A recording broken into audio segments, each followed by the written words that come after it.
நண்பர். நாங்கள் 2 பேரும் ஒரே ஊரை சேர்ந்தவங்க. ஸ்கூல் டேஸ்லேயே ஒன்றா விளாண்டு படித்து வந்தவங்க. ரொம்ப நாளாக ஒரு சிறப்பான ஒரு கதையை வச்சுக்கிட்டு பெரிய முயற்சி எடுத்துக்கிட்டே இருந்தார். திடீர்னு பார்த்தா நைட்டு 12 மணிக்கு ஃபோன் வரும் ராம்கிட்டேருந்து. செல்வம் அந்த மாதிரி ப்ரொடியூசரை பார்த்துட்டேன், இந்த ஃபோனில் ஒரு வார்த்தை பேசுங்க ப்ரொடியூசர்கிட்ட அப்படின்ட்டு. திடீர்னு காலைல 5:30 மணிக்கு ஃபோன் வரும். என்னடான்னு எடுத்தால் செல்வம் அந்த ப்ரொடியூசர் இருக்கார், பேசுங்க அப்படின்ட்டு ராப்பகலாக ஊராக அலைஞ்சு திரிஞ்சு இந்த கதை ஒரு சிறப்பான கதை. இன்றைக்கி வந்து அரசியல் படம்னு சொல்கிறோம்.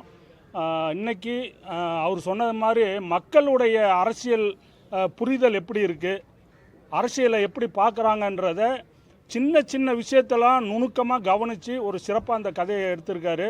இன்றைக்கி மக்களுக்கு தேவையான, அரசியல்வாதிகளுக்கு மட்டும் இல்லை மக்களுக்கும் தேவையான ஒரு திரைப்படமாக இது இருக்கும், ரசிக்கக்கூடிய திரைப்படமாக இருக்கும். அதே போல் இவருடைய சேர்ந்த நிறைய கலைஞர்கள் இருக்காங்க, எல்லாரையும் நடிக்க வைக்கிறாரு. செந்தில் அண்ணன் முக்கியமான கதாபாத்திரத்தில் நடிக்கிறாரு. சிறப்பான கதை. நீங்கள் இந்த படத்தை இன்றைக்கி சப்போர்ட் பண்ணியிருக்கிற மாதிரி இது ரிலீஸ் அப்பவும் நீங்கள் சப்போர்ட் பண்ணி பெரிய வெற்றி படமாக ஆக்கணும். ராமு பெரிய வெற்றிப்பட இயக்குனராக ஆகணும். அதே போல் மியூசிக் டைரக்டர் வேலன் சிறப்பாக 5 பாட்டு போட்டிருக்காரு, ரொம்ப சிறப்பாக வந்திருக்கு. அவருக்கும் வாழ்த்துக்கள். கவிஞர் எழில் சார் ரொம்ப இளமையான வரிகள், துடிப்பான வரிகள். இவரும் எங்கள் ஊர் தான், எல்லாம் நாங்கள் 3 பேருமே ஒரே ஊர். நல்லா பண்ணியிருக்காரு. இந்த படம் சிறப்பாக வரும். நீங்களும் இதுக்கு சிறப்பாக வரவேற்பை கொடுத்து வெற்றி படமாக்கணும். நன்றி, வணக்கம். இந்த படம் வாழ்க்கையாக போராட்டன்ற படம் வந்து ரொம்ப எளிமையாக எடுத்த படம் இது. ரெண்டாவது வந்து தமிழ்நாட்டில் உள்ள எல்லா பத்திரிகையாளர்களும் நம்மளுடைய மாண்புமிகு முதலமைச்சர் விஜய் அவர்களை தமிழ்நாட்டுக்கு முதலமைச்சர் ஆக்கிறதுக்கு நீங்கள் ஒரு முக்கியமான காரணமாக இருந்திருக்கீங்க. அதே போல் இந்த பத்திரிகை துறை நண்பர்கள் எல்லோரும் நம்ம படத்தை வந்து நல்லா விளம்பரப்படுத்தணும். மேலும் இந்த படம் வந்து மக்களுக்கான படம். மக்கள் இந்த படத்தை பார்த்து நல்ல முறையில் அவர்களுடைய வாழ்க்கை தரத்தை மாற்றிக்கொள்ள வேண்டும் விரும்புகிறேன். நன்றி, அவ்வளோதான். பத்திரிகை நண்பர்கள் அனைவருக்கும் வணக்கம். நான் மியூசிக் டைரக்டர் வேலன் சகாதேவன். இதுக்கு முன்னாடி இந்த ரூம் பாய்னு ஒரு படம் பண்ணியிருந்தேன், பார்த்துருப்பீங்க. வாழ்க்கையே போராட்டம். அண்ணன் ராமண்ணன் சூப்பரான ஒரு கதை வச்சுருக்காங்க. அதாவது அரசியல் காமெடி, அதாவது நல்ல ஃபேண்டஸியான ஒரு ஸ்கிரிப்டு. ஃபஸ்ட் டைம் சொல்லும் போதே ரொம்ப இம்ப்ரெஸ் ஆகிட்டேன் நான். இந்த படத்தில் ஒரு 5 சாங்ஸ் பண்ணியிருக்கேன், 5 பாடல்கள். 5 பாடலுமே பார்த்தீங்கன்னா டிஃப்ரெண்ட்டான ஜேர்னரு, குத்துப்பாட்டு, உங்களுக்கு எல்லாம் பயங்கரமான ஒரு இசை விருந்து காத்துட்ருக்கு. அதனால் இந்த நல்ல டெக்னீஷியன் தான் செல்வண்ணன், நம்ம எழிலண்ணன், ப்ரொடியூசர்லாம் எல்லாம் நல்ல ஒத்துழைப்பு கொடுத்துருக்காங்க. இந்த ஸ்கிரிப்ட் ரொம்ப நல்லா வந்திருக்கு. கூடிய விரைவில் வந்து இந்த படம் வந்து ஷூட்டிங் முடிஞ்ச ஷூட்டிங் ஸ்டார்ட் பண்ணுறாங்க. சீக்கிரமாக திரைக்கு வர இருக்குது. நண்பர்கள் அனைவரும் இந்த படத்துக்கு நல்ல ஒரு ஒத்துழைப்பு கொடுக்கணும். ரொம்ப நன்றிங்க.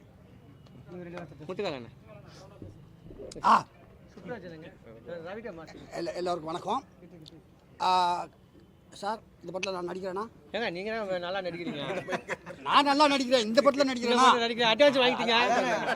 கேட்டுக்கிறேன், ஒரு வாரம் கேட்டுக்கிறேன். எல்லாத்துக்கும் வந்தத்தில் எல்லாத்துக்கும் சொல்லி ஒரு நம்ம இல்லைன்னா கூட இல்லை, அதுக்காக டவுட்டு கேட்டுக்கிறேன். ஏன்னா பதிவு பண்ணியாச்சுன்னா கண்டிப்பாக கொடுப்பாருன்னு நினைக்கிறேன்.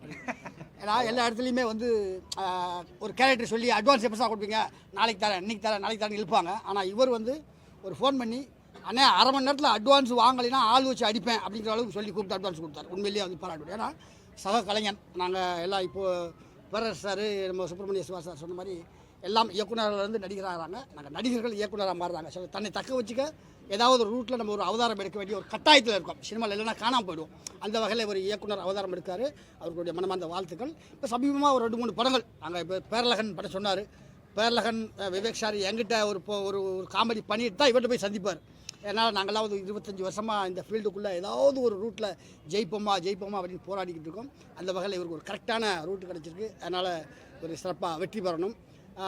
எப்போவுமே யூடியூப்பில் வந்து ஒரு ஹெட்டிங் போடுறதுக்கு ஒரு பிரபலமான முகம் தேவை. ஆமாம், அதனால் வந்து இந்த விழாவுக்கு நாயகர்களாக வந்த பேரரசு சாருக்கும், இயக்குனர் பேரரசு சாருக்கும், சுப்பிரமணிய சிவா சாருக்கும் தான் நன்றி சொல்லணும். ஏன்னா வந்து ஒரு யூடியூப்புக்குள்ளே மக்கள் உள்ளே போகணுன்னா ஹெட்டிங்கில் யார் தலை இருக்குது அப்படின்னு தான் பார்த்து தான் உள்ளே போவாங்க. அந்த மாதிரி அதனால் என்னுடைய தலையும் எங்கேயாவது ஒரு ஓரத்தில் போட்டு விட்டுருங்க. இல்லைன்னா வந்து ரொம்ப நேரம் புட்டேஜ் ரொம்ப இருக்கிறதுனால பார்க்க உள்ள வரப்பட்டாங்க. அதனால் இந்த படத்தில் என்னையும் இணைத்து கொண்ட இந்த அனைத்து யூனிட்டுக்கும் என்னுடைய மனமார்ந்த நன்றி. ஏன்னா நம்ம மேனேஜர் கார்த்திக் சார் ஒரு படத்தில் நான் இப்போ 2 படம் நடிச்சிக்கிட்டு இருக்கேன். அதனால் எல்லாமே சக யூனிட்டாக ஒர்க் பண்ணுறோம். இந்த படம் மாபெரும் வெற்றியிடையே என்னுடைய மனமார்ந்த வாழ்த்துக்கள். நன்றி. வணக்கம். இன்று எம்வி ராமச்சந்திரன், ஏவி ராமச்சந்திரன் நடிகராக இருந்தவர் இன்றைக்கி இயக்குனராக அடுத்த கட்டத்துக்கு வந்திருக்காரு. ஆமாம், நிறைய இயக்குனர் நடிச்சுக்கிட்டு இருக்காங்க, சுப்பிரமணிய சிவா மாதிரி ஆட்கள்லாம். ஆமாம், ஆனால் நடிகர்களும் இயக்குனர் ஆக்கியிருக்காங்க. அப்படி தலைகளாக இண்டஸ்ட்ரி மாறிக்கிட்டு இருக்கு. நல்ல உழைப்பாளி. பாட்டெலாம் பார்த்துருக்கேன். ரொம்ப இன்வால்வ்மெண்ட், நல்ல உழைப்பாளி. இப்போ அவர் இந்த படத்தோட லைன் சொன்னார், அப்போ தெரிஞ்சது உள்ளே கொஞ்சம் விஷயம் இருந்திருக்கு அவருக்கு. ஒரு ஒரு இயக்குனர் வந்து உள்ளே இருந்துகிட்டே இருக்காரு. நல்ல ஸ்டோரி நாலேஜ் இருக்குது, ஜெயிக்கணுங்கிற ஒரு வெறி இருக்குது. அந்த ஜெயிக்கணுங்கிற வெறி இருந்தாலே போதும், நம்ம வெற்றி அடைஞ்சிடலாம். இந்த படத்தோட கதை ஆக்சுவலி வாழ்க்கையே போராட்டம். டைட்டில் வாழ்க்கையே போராட்டம் இருந்தால் கூட இது தனிப்பட்ட ஒரு மனிதனோட வாழ்க்கையை பற்றி இல்லை, ஒட்டுமொத்த மக்களோட வாழ்க்கையை பிரதிபலிக்கிறது. ஏன்னா இது அரசியல் கதை. அரசியல் படங்கிறது நம்ம வந்து ஒரு அரசியல்வாதிகள் சட்டத்தை பற்றி அந்த மாதிரி நினச்சக்கூடாது. அரசியல் படம்னாலே அது மக்களுக்கான படம். முதல்ல அது அரசியல்வாதிக்கான குறை சொல்கிறது, ஆளுங்கட்சி குறை சொல்கிறது, எதிர்கட்சி, அதெல்லாம் இல்லை. ஒரு அரசியல் படம் வரும்போது மக்களோட நிலையை, மக்களுக்கு விழிப்புணர்வு உண்டாக்குற மாதிரி கதைகள் வர்றது தான் அரசியல் படம். அந்த மாதிரி படங்கள் நிறைய வரணும். முதல்ல இடைப்பட்ட காலகட்டத்தில் அரசியல் படம் எடுக்கிறதுக்கு தயாரிப்பாளரும் சரி, இயக்குனர் சரி பயந்தாங்க. ஏன்னா அரசியல் படம் எடுத்துட்டா நாளைக்கு ரிலீஸுக்கு பிரச்சனை வருமோ, ரிலீஸ் பண்ண விட மாட்டாங்களோ அப்படிங்கிற பயம்லாம் இருந்துச்சு. இப்போ அந்த பயம் போச்சுன்னு நினைக்கிறேன். ஏன்னா இவர் முழுக்க அரசியல் வச்சு கதை பண்ணுறாரு. இப்போ துணிஞ்சு அரசியல் படம் எடுக்கலாங்கிற ஒரு நம்பிக்கை வந்திருக்குன்னு நினைக்கிறேன். அதுக்கான ஆட்சியாக இருக்குன்னு நினைக்கிறேன். இப்போ ஆளுங்கட்சி கூட எங்களோட வேண்டுகோள் கூட தயவுசெய்து ஒரு குடும்ப கதை எப்படியோ, ஒரு லவ் ஸ்டோரி எப்படியோ, ஒரு க்ரைம் ஸ்டோரி படங்கள் எப்படியோ, அதே மாதிரி தான் நீங்கள் அரசியல் கதையும் பார்க்கணும். அரசியல் கதையை வந்து நம்மளை தாக்குற மாதிரியோ, நம்மளை குறைச்சிற மாதிரியோ நினைக்கக்கூடாது. ஃபஸ்ட்டு அந்த சுதந்திரம் இருந்தால் தான் மக்களுக்கு ஒரு விழிப்புணர்வுக்காக அரசியல் படம் எடுக்கிறதுக்கு நிறைய பேர் வருவாங்க. இது நல்ல துவக்கமாக இருக்கட்டும். இந்த மக்கள் வாழ்க்கையை போராட்டங்கிற படம் அதுக்கான ஒரு துவக்கமாக இருக்கட்டும்.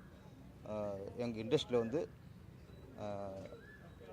ஒரு அரசியலை பற்றி படம் எடுக்கணும்னா எந்த ஐயமும் இல்லாமல், எந்த பயமும் இல்லாமல் புடிசுகளுக்கும் ஒரு முதலீடு பண்ணுறது இருக்கு. ஒரு காலத்தில் எம்ஜிஆர் முதலமைச்சர் ஆக்கும்போது நிறைய அரசியல் படங்கள், ஒரு பக்கம் மணிவண்ணன் சார் பாலைவன ரோஜாக்கள் எடுப்பார், ஒரு பக்கம் ராமநாதன் சார் அவர் அரசியல் படம் எடுப்பார், அப்புறம் ஒரு விசி கோணாதன் சார், எஸ்ஏசி சார், இவங்களாம் நிறைய அரசியல் படம் எடுத்தாங்க.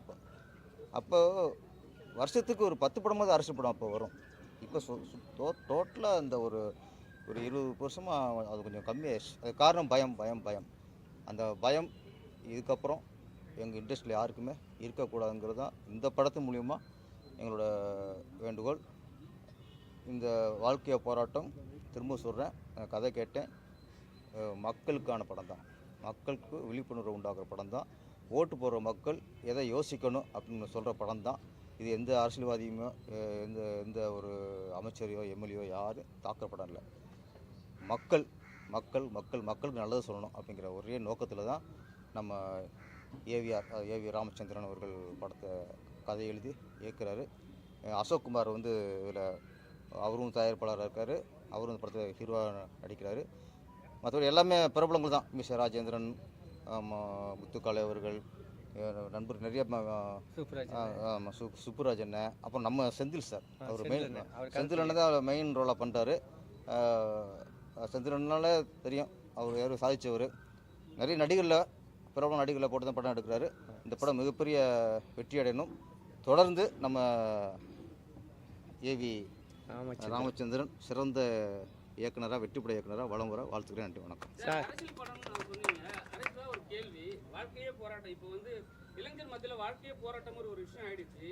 அவங்க கட்சியை சார்ந்து வந்து ஒரு கூட்டத்துக்கு வந்து இறந்து போறவங்களுக்கு 30 பேருக்கு வேலை போட்டு கொடுத்தாங்க. இப்போ நீங்க பாத்தீங்கன்னா இளைஞர்களும் போராட்டம் பண்றாங்க, வேலை கிடைக்கலன்னு சொல்லிட்டு எப்படி பாக்குறீங்க? வேலை கிடைக்குதுல்ல, கிடைக்கலையாமே, அதனாலதான் கஷ்டப்பட்டு இருக்காங்க. கட்சியை சார்ந்து போயிட்டு வந்து இறந்து போனவங்களுக்கு 30 பேருக்கு வேலை போட்டு கொடுக்குறாங்க. படிச்சு 3 வருஷமா படிச்சு வெயிட் பண்றாங்க, எழுதுறதுக்கு வெயிட் பண்றாங்க, ஆனா அவங்களுக்கு வேலை கிடைக்கல. இப்போதானே ஒன்று ஆரம்பிக்கிறாங்க, வரும், திரும்ப வரும். எத்தனை நாள் பொறுத்து சார் வரும்? நீங்க ஒரு இப்ப அண்ணாமலையும் சொல்லிருந்தாங்க, பேசியிருந்தாங்க.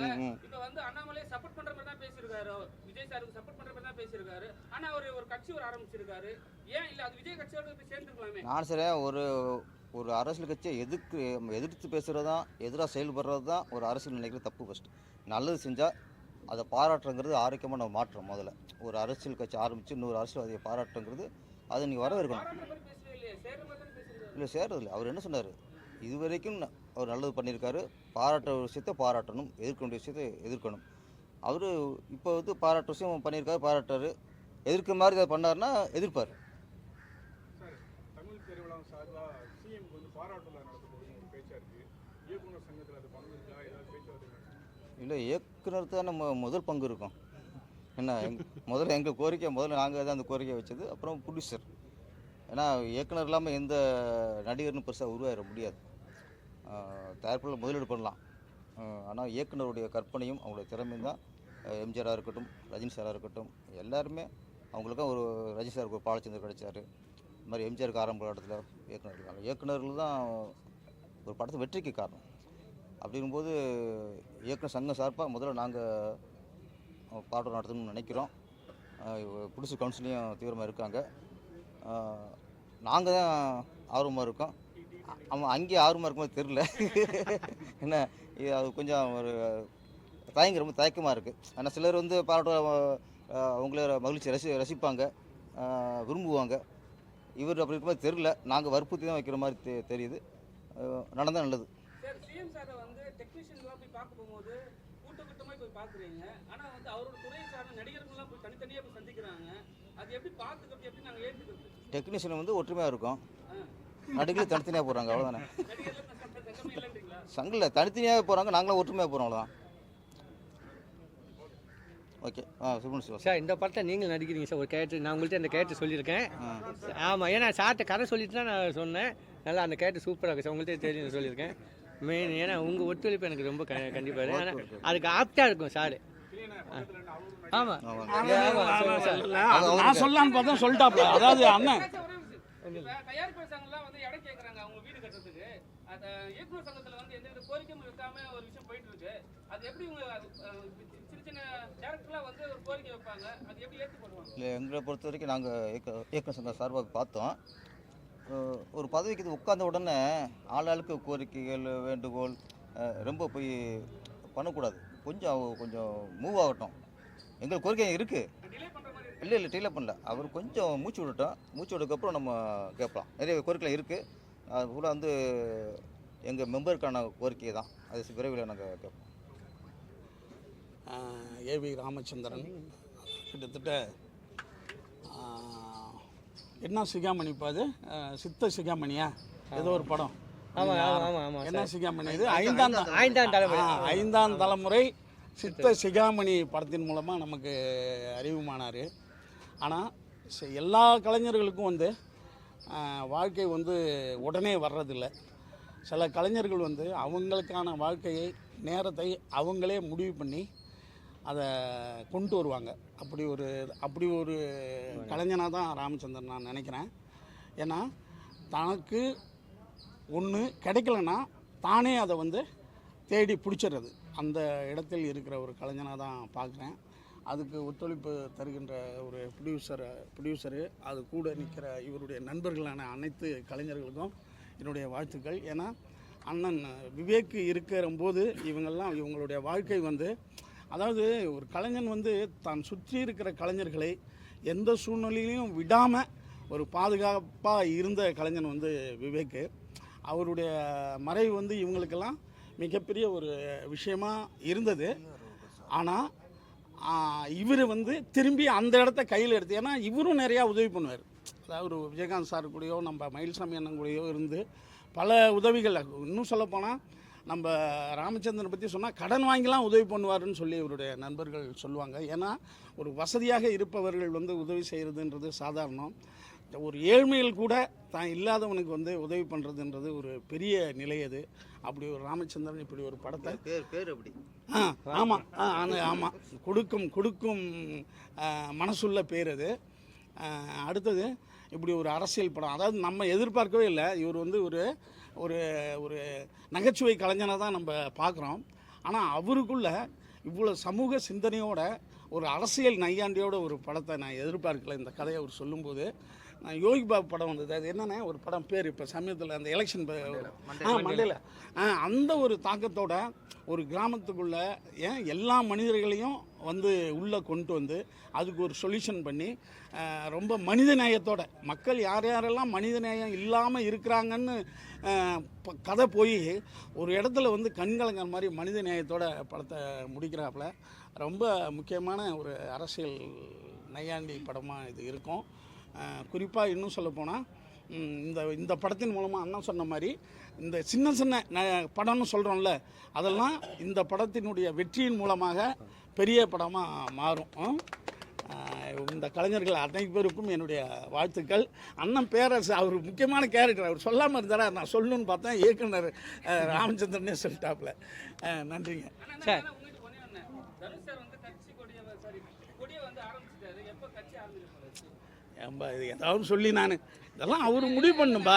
அதே மாதிரி தான் விஜய் சார் வந்து கட்சி கொடி அறிமுகப்படுத்துறது தான் கட்சி ஆரம்பிச்சாங்க. அதுதான் கேட்குறேன். இல்லை எப்போதுமே வந்துப்பா சில விஷயங்கள் தான் நம்ம சொல்லலாம், சில விஷயங்கள் அவங்க தானே முடிவு பண்ணோம், அதை நம்ம இது பண்ண இல்லை அது அவர் தான் முடிவு பண்ணோம். அவர் கூப்பிட்டு நம்மக்கிட்ட சொன்னார்னா அதுக்கான வேலையை பார்ப்பேன். இதெல்லாம் ஏன்னா நம்ம எல்லாத்தையும் சொன்னால் வருத்தம் வந்துடும்பா. ஏன்னா அவங்க கூட நம்ம இருக்கிறோன்னும் போது ஒரு லெவலுக்கு மேலே நம்ம பேசக்கூடாது. ஏன்னா இல்லை ஒரு நீண்ட பயணம், பெரிய ஆள்கள்கிட்ட நீண்ட பயணம் பண்ணுறதுடைய நெருக்கடியே என்னன்னா எதுக்கு அவங்க கோச்சிக்குவாங்க, எதுக்கு நம்மளை அப்ரிஷியேட் பண்ணுவாங்கன்னு நம்மளுக்கு தெரியாது. அது ரொம்ப அதாவது இது ஒரு கத்தி மேலே நடக்கிற கதை, ரெண்டு பக்கமும் கூறுள்ள கத்தி கூட பழகிட்டு இருக்கிற கதை. அது வந்து உங்களுக்கும் தெரியும், இருந்தாலும் நீங்கள் போட்டு பார்ப்பீங்க, அதான் விஷயம். ஏன்னா அவங்கவுங்களுக்கும் ஒரு மனசுக்குள்ளே ஒன்று இருக்கும், அது சரியான நேரத்தில் அது இன்னும் சொல்லப்போனால் அவங்களுக்கு சரியான ஆலோசகர் நிறைய பேர் இருப்பாங்க, அதெல்லாம் முடிவு பண்ணி அவங்க பண்ணுவாங்க. ஏன்னா இது பெரிய விஷயம் இல்லையா. ஏன்னா விஜய் சாரே இன்றைக்கி வந்து நான் சொல்லிகிட்டே இருப்பேன், விஜய் சாரே இன்றைக்கி வந்து ஜெயிச்சதால் இது ஜெயிச்சதால எல்லாம் போய் நீங்கள் ஜெயிப்பீங்கன்னு நான் சொன்னேன் சார், ஜெயிப்போன்னு நான் சொன்னேன் சார், என் ஃப்ரெண்டுக்கிட்ட சொன்னேன் சார், எங்கள் வீட்டில் கூட சொன்னேன் சார், நான் உங்களுக்கு தான் சார் ஓட்டு போடுறேன்றான். அவர் அப்படி சிலிப்பாக இருந்தாருன்னா நினச்சி பாருங்க, இந்த உலகம் இப்போ எல்லாம் ஓடுறானுவேன். ஏன்னா எம்ஜிஆரும் சொல்கிறேன், எம்ஜிஆர் ஜெயிச்சதால் அதை ஜெயிக்கலன்னு வச்சுங்க, அம்பியார் ராதாவுக்கு தாத்தாவை நடிக்க வச்சுருப்பானுவேன். ஓ எம்ஜிஆர் அவங்க வாயா என்னையா நீ சொதப்புற நல்லா நடிகான்னு இருப்பானுங்க இல்லையா. இங்கே எல்லாமே வெற்றி வந்துட்டதால நம்ம பேசிட்டு போகிறோம். அந்த வெற்றியை தக்க வைத்துக் கொள்வதற்கு அவர்கள் எடுக்கிற ரிஸ்க்கு என்ன ரிஸ்க்கு. இன்றைக்கி அத்தனை பேரும் விஜய் 100 கேள்வி கேட்குறாங்க. அவர் அந்த ரிஸ்க்கு தான் அந்த விஷயம். அந்த ரிஸ்க்கை எவன் பாராட்டுறான்? ஏன்னா அந்த இடத்துக்கு போனோம் எவனுமே அந்த கேள்வி கேட்க மாட்டான், கீழே இருக்கிறவன் தான் கேள்வி கேட்டுக்கிட்டே இருக்கான். அந்த இடத்துல இருக்கிறவன் அப்படி துணிஞ்ச முடிவெடுத்தவன் எவனாவது ஒரு கேள்வி கேட்டிருக்கானா? இங்கெல்லாம் சாதாரண மக்கள், சாதாரண பெரிய மனிதர்கள் பார்த்து கேள்வி கேட்குற அளவுக்கு நம்மளுடைய ஜனநாயகம் இருக்கிறதால இந்த அநியாயம் நடக்குது. ஏன்னா ஒரு எந்த பொறுப்பும் இல்லாமல் இங்கே வந்து கேள்விகளை தூக்கி அடிக்கிறாங்க. ஒரு பெரிய மனுஷன் அந்த இடத்த காப்பாற்றிக்கிறது எவ்வளோ பெரிய கஷ்டமாக இருக்குது. ஒரு குடும்பம் நடத்துறது, ஒரு ஆஃபீஸ் நடத்துறது கஷ்டமாக இருக்குங்க, ஒரு அரசியல் கட்சி நடத்துறது சாதாரண விஷயமா? நன்றி, வணக்கம் சார். இது படம் வந்து முழுக்க அரசியல் படம், காமெடி படம். எனக்கு வந்து அரசியல் நல்லாவே தெரியும். நான் வந்து 15 வயசுலேருந்து அரசியல் பண்ணிகிட்ருக்கேன். எங்கள் அப்பா பக்கா காங்கிரஸ்காரவர். நான் கை சின்னத்தை ஓட்டு கேட்டேன். எங்கள் அப்பாலாம் அந்த காலத்தில் என்ன வேட்பாளருக்கு செலவு பண்ணி கண்ணால் பார்த்தாரு. ஊரில் கொஞ்சம் வசூல் பண்ணி வேட்பாளர் வந்து அவங்களுக்கு காசு போட்டு சாப்பாடு போட்டு ஊருக்காரங்க செலவு பண்ணுவாங்க. எங்கள் அப்பாலாம் கொடியெல்லாம் கை சின்னம் வாங்கிட்டு வருவார். அப்படி நான் வளர்ந்தவன். நான் எல்லா எலெக்ஷனும் ஓட்டு கேட்டிருக்கேன். இப்போ கூட கும்பகோணத்தில் ஜிகே தமிழ் மாநகர் ஜிகே வாசனைக்கு ஓட்டு கேட்டேன். நாங்கள் நைட் அண்ட் பகலாம் நல்லா ஓட்டு கேட்டோம். சின்ன பசங்களாம் வேணானுங்க, பிஷின்னானுங்க. தம்பி வர எனக்கு அண்ணே நாங்கள் தானே சிஎம். அந்த சின்ன பசங்க கான்ஃபிடண்ட்டாக சொன்னாங்க சார். நாங்கள் நம்பலை சார். விஜய் சார்லாம் நான் சத்தியமாக சொல்கிறேன், ஏதோ ஒரு தொகுதிக்கு 10,000 ஓட்டு 20 ஓட்டு நான் வாங்குவேன்னு நினச்சிட்டு வந்தோம். பட் சிஎம் ஆகணும் யாருமே எதிர்பார்க்கல, அவரே எதிர்பார்த்தது இல்லை எங்களுக்கு. ஏன்னா நாங்கள் 50-60 வருஷமாக ஃபீல்டில் இருக்கிறோம். ஏன்னா ஒவ்வொரு கிராமத்துலேயும் ஒரு மக்களுடைய நல்லா கட்டுறது, ஒவ்வொரு கட்சிக்காரன் எம்எல்ஏ கல்யாணம் காது குத்தி எல்லாமே அட்டன் பண்ணி அப்படி கட்சியை வளர்த்து வச்சுருக்காங்க. ஆனால் திடீர்னு சின்ன பசங்க தான் ஓட்டு கட்டி விட்றானுங்க. நாங்கள் பம்பரமாக வேலை பார்த்தோம், நைட் அண்ட் பகலாக வேலை பார்த்தோம், சோறு இங்கே நேரம் இருக்காது, அப்படி பார்த்தோம். ஆனால் விசில ஊறிட்டு தள்ளிட்டு போயிட்டாங்க. ஆனால் பெரிய இன்பம் இருந்துச்சு. சரி அது நல்லா இருக்கணும். ஏன்னா இந்த இடத்துக்கு போனால் மரியாதை கொடுக்குறாங்க. ட்ரெயினில் போனாலும் கோயிலில் போனாலும் நம்ப மாட்டேங்க. திருச்சி நேரு ஐயா எங்கள் ஊரில் கமிஷன் தானே, எங்கள் அப்பாவோட ஃப்ரெண்டு, அவர் என்னை கூட்டு போவார். நடிகர் வந்துட்டாருன்னு நல்லா கவனிப்பாருங்க. நான் அப்படி ஒரு மனுஷன் நான் நிறையா அவர் வீட்டில் சாப்பிட்ருக்கேன், நேரு சார் வீட்டில். அவர் பார்த்துட்டவனே நடிகரை கூப்பிட்டு அப்படி ஒரு அன்பான மனுஷன் யாருலேயும் தெரியாது. ஆனால் நல்லா கவனிச்சு அன்பாக உபசரிப்பார். அதுமாதிரி போக்குவரத்து துறை அமைச்சர். இத்தனையும் நான் வந்து ஏடிஎம்கே ஓட்டு கேட்டேன் அரியலூரில். ஆனால் அங்கே திமுகவோட மந்திரி. ஆனால் நான் நடிகர்னு தெரியும். அவரும் எனக்கு அவ்வளோ ஹெல்ப் பண்ணியிருக்காரு. போக்குவரத்து துறை எஸ்.எஸ். சிவசங்கர் அரியலூர். ஏன்னா நடிகருங்கிறதுனால இதில் என்னன்னா நடிகர்னாவே எல்லா அரசியல் கட்சியும் சரி, எல்லா டாக்டரும் சரி, இன்ஜினியரும் சரி, எல்லா கோயிலுக்கும் சரி முக்கியத்துவம் கொடுக்குறாங்க. அதுக்கு பாடலையான்னு தெரியாது. ஆனால் நல்லா கவனிச்சு அன்பாக உபசரிப்பார். அதுமாதிரி போக்குவரத்துறை அமைச்சர். இத்தனையும் நான் வந்து ஏடிஎம்கே ஓட்டு கேட்டேன் அரியலூரில். ஆனால் அங்கே திமுகவோட மந்திரி. ஆனால் நான் நடிகர்னு தெரியும். அவரும் எனக்கு அவ்வளோ ஹெல்ப் பண்ணியிருக்காரு. போக்குவரத்துறை எஸ் சிவசங்கர் அரியலூர். ஏன்னா நடிகருங்கிறதுனால இதில் என்னன்னா நடிகர்னாவே எல்லா அரசியல் கட்சியும் சரி, எல்லா டாக்டரும் சரி, இன்ஜினியரும் சரி, எல்லா கோயிலுக்கும் சரி முக்கியத்துவம் கொடுக்குறாங்க. அதுக்கு பட்ட கஷ்டம் கொஞ்சம் நஞ்சம் இல்லை சார். நான் வந்து சின்ன அடிமட்டத்துலேருந்து வந்தவன். அப்போல்லாம் சினிமா கஷ்டம். இப்போல்லாம் ஈஸியாக வந்துடுறாங்க. அப்போல்லாம் ஏவிஎம் ஸ்டுடியோவில் என்னை உள்ளே விடல. அதே ஏவிஎம் ஸ்டுடியோவில் படம் நடிக்கிறேன், பேராளர் படம் விவேக் சார் மூலியம். ஏன்னா அப்படி கஷ்டப்பட்டோன்னா அந்த பலனை அவங்க நம்மள்கிட்ட செல்ஃப் எடுக்கிறாங்க, ஃபோட்டோ எடுக்கிறாங்க போல. அதை விட வேலை உலகத்தில் என்ன சார் வேணும்? இங்கே நிரந்தரம் எதுவும் இல்லை சார். எனக்கு விவேக் சார் மயில்சாமியும் கிடைச்சது மிகப்பெரிய கிஃப்ட் எனக்கு. விவேக் சார்லாம் இன்னும் கஷ்டம் இல்லாமல் லைஃப் ஓடி இருக்கும். அவர் ஃபுல் சப்போர்ட் பண்ணியிருப்பார். ஏன்னா எது நிரந்தரம் இல்லை. அப்போ தான் நினச்சேன் எதுவுமே எல்லாம் நல்லா இருக்கிற வரைக்கும் நல்லது செய்யணும், நல்ல எண்ணத்தை வளர்க்கணும். நல்ல மனசில் எண்ணத்தை விளைச்சாவே நல்லது நடக்கும் சார். நம்ம என்ன நினைக்கிறோம் அதான் செயல் வடிவமாகும். நல்லதே நினைப்போம், நல்லதே நடக்கும். அது மட்டும் இல்லாமல் நான் வந்து இப்போ கூட தமிழ் மல்லாங்க ஜிகே வாசனையை ஓட்டு கேட்டேன். நேற்று கூட வர சொல்லியிருந்தாரு. பட் நான் சாப்பிட்டானது டயட்டு. எங்கள் அப்பாவும் சரி, எப்போது காங்கிரஸ்காரங்க சாப்பிட்டா இருப்பாங்க, நீதி நேர்மையாக கடமையெல்லாம் பார்ப்பாங்க. எங்கள் அப்பா அப்படியே நான் தர்மம் பண்ணேன். எங்கள் அப்பா செஞ்ச தர்மம்னா இன்றைக்கி நான் உலகம் போட இருக்க உங்கள் மீடியாவில் உட்காந்துருக்கேன். ஏன்னா நம்ம என்ன விதைக்கிறோமோ அதை அறுவடை பண்ணணும் கூடிய வரையில். ஏன்னா இப்போல்லாம் கலிகாலம். நீ என்ன நல்லதே விதைக்கணும், நல்லது செய்யணும். பிள்ளைங்களை படிக்க வைக்கலாம் பேசலை, நல்ல ஆரோக்கியமாக வளர்க்கணும். இந்த கதை என்னன்னா மக்கள் பண்ணுற சின்ன தப்புகள், எந்த அரசியலையும் தப்பு சொல்ல மாட்டோம். மக்கள் பண்ணுற லூட்டி அவங்கள அறியாமல் ஃபுல்லாக காமெடியாக பண்ணியிருக்கோம். ஏன்னா நம்ம தமிழ்நாட்டு மக்கள் தான் கொடுத்து வச்சவங்க. நம்ம மக்களுக்காக எவ்வளோ பேர் சேவை செய்கிறாங்க தெரியுமா? எம்எல்ஏலேருந்து, எம்பிலேருந்து, மந்திரிலேருந்து, சிஎம்லேருந்து, பிஎம்லேருந்து மக்கள் தேவையை எல்லாம் பூர்த்தி பண்ணிகிட்டே இருக்காங்க. ஒவ்வொரு மந்திரி ஒவ்வொரு ஆட்சி வரும்போது அவங்க செய்கிறாங்க, மக்கள் சேவை செய்கிறாங்க. அது நம்ம குறை சொல்லவே முடியாது. மக்கள் இன்னும் எதிர்பார்க்குறாங்க பெருசாக. ஏன்னா நம்ம வேலையே பார்க்காம 100 நாள் வேலைன்னு ஒன்று வருது சார். அந்த வேலை வந்து என்ன பண்ணுறோம் தெரியுமா? ஊரில் ஒரு வேலையும் நடக்கக்கூடாது. விவசாயத்துக்கு ஆள் கிடைக்கக்கூடாது. எல்லாம் படுத்துக்குதுங்க. களை எடுக்க ஆள் கிடைக்காது, பில்லு பிடுங்க ஆள் கிடைக்காது. அப்படி இருக்குது. ஏன்னா மக்கள் சோம்பேறியாக ஆக்கிட்டாங்க. ஒரு சில திட்டங்கள்லாம் அப்படி இருக்குது. அது மக்களை செய்கிற திட்டமோ அது என்ன தெரியல. சரி, அது நம்ம அரசியல் வேண்டாம். எல்லாம் நல்லா இருக்கணும் சார். ஒன்று மட்டும் தெரிஞ்சுங்க, இது வாழ்க்கையில் நிரந்தரம் இல்லை. வாழ்க்கை ஒரு போராட்டம். சந்தோஷமாக இருக்கணும் சார். மனசார யாரையும் சிரிக்க வைக்கணும். நான் என்னோடய கேரக்டர் தான். உங்களை முடிஞ்சால் நான் சிரிக்க வைக்கணும், இல்லை அமைதியாக இருக்கணும். மனசாரையும் திட்டக்கூடாது. ஏன்னா திட்டினா கூட அதே பாவம். உங்களை அன்பாக பேசணும், அன்பாக உபசரிக்கணும். அதை விட எனக்கு என்னுடைய பாயிண்ட் ஆஃப். சரி, ஆமாம். அதாவது விவேக் சார் மயில்சாமி அப்படி மயில்சாமிலாம் நான் கூட இருக்கேன். அவர்கிட்ட காசு இருக்காது சார். திடீர்னு போண்டாமணிக்கு உடம்பு சரியில்லை, இந்த குண்டு சொல்லி ஒரு அடிபட்டுருந்தா கையில் காசு இல்லை. உடனே செயின் அடமான சேட்டுக்களை நான் தான் கொண்டு வைப்பேன், வச்சுட்டு போவார். அவர்கிட்ட காசு இல்லைனாலும் யார்ட்டையும் ஃபோனை போட்டு Sathyaraj sir, Vivek sir, Ponvannan sir, இது மாதிரி ஃபோனை போட்டு கிளி அங்கே போய் பணம் வாங்கிட்டு நான் போய் வாங்கிட்டு கொடுத்து நிறையா பேர் ஹெல்ப் பண்ணிருக்கேன். டெக்னீஷியன் நிறைய பேர் மயில்சாமி அது மாதிரி யாரும் கூப்பிட்டோடனே வாங்க சாப்பிட கூப்பிடுவார் எல்லாத்தையும். அவர் சொல்லுவார் காசு பணம் இல்லை நிரந்தரமா இருக்கிறதே சந்தோஷமாக இருக்கணும். அதே விவேக் சார் வந்து நிறையா ஹெல்ப் பண்ணுவார். சமுதாய பற்று உள்ளவர். சமுதாயத்தில் எல்லாம் படிக்கணும், எல்லாம் வேலைக்கு போகணும், அன்பாக இருக்கணும். அப்படி அவரும் நிறையா ஹெல்ப் பண்ணியிருக்காரு. ஏன்னா 2 பேரும் எனக்கு 2 கண்கள். எனக்கு கையில் காசே இருக்காது சார். இவங்கள்ட்ட வந்துட்டனா போதும். நல்ல சாப்பாடு. எனக்கு விவேக் சார் வந்து ஆஃபீஸில் ஃப்ரீயாக ரூமே கொடுத்துருந்தாரு. அது யாருமே கொடுக்க மாட்டார். இல்லை இது ஆஃபீஸ் மாரி எப்போலாம் போகும்போது அதுமாரி சான்ஸ் அவரே சொல்லிவிடுவார். அதே மயில்சாமின்னு சரி ஃபங்க்ஷனு எல்லாம் போகிற 2 பேருமே எனக்கு ஃபுல் சப்போர்ட். ஆனால் எனக்கு மட்டும் இல்லை, நிறைய பேருக்கு இருந்தாங்க. அது பெரிய இழப்பு தான். ஏன்னா 2 Vadivel sir, Vivek sir 2 comedy track. இந்த பக்கம் ஒரு 10 பேர், இந்த பக்கம் 10 பேர். நல்லா காமெடியாக ஓடி இருந்துச்சு. இப்போ கொஞ்சம் எல்லாம் போராடிட்டு இருக்கேன். வாழ்க்கை போராட்டம் தானே. நீங்கள் பார்க்குற சினிமா இல்லை, நீங்கள் பார்க்குற நடிகர் கிடையாது. நீங்கள் உங்கள் கண்ணு முன்னாலே வாழ்ந்தவங்க 1000 கோடி, கெட்டவங்க 1000 கோடி இருப்போம். இருந்தாலும் வாழ்க்கையை சூஸ் பண்ணி இருக்கிற வரைக்கும் நல்லா சந்தோஷமாக இருப்போம் சார். நம்ம யாரையும் கெடுக்காமல், யாருக்கும் கெடுதல் பண்ணுவோம், வாழ்கிறதே பெரிய போராட்டமாக இருக்கும் சார். என்ன சார்?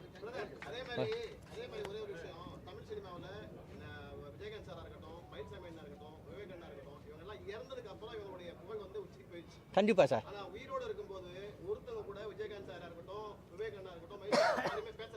ஆமாம் ஆமாம் ஆமாம் ஆமாம் ஆமாம் ஆமாம்.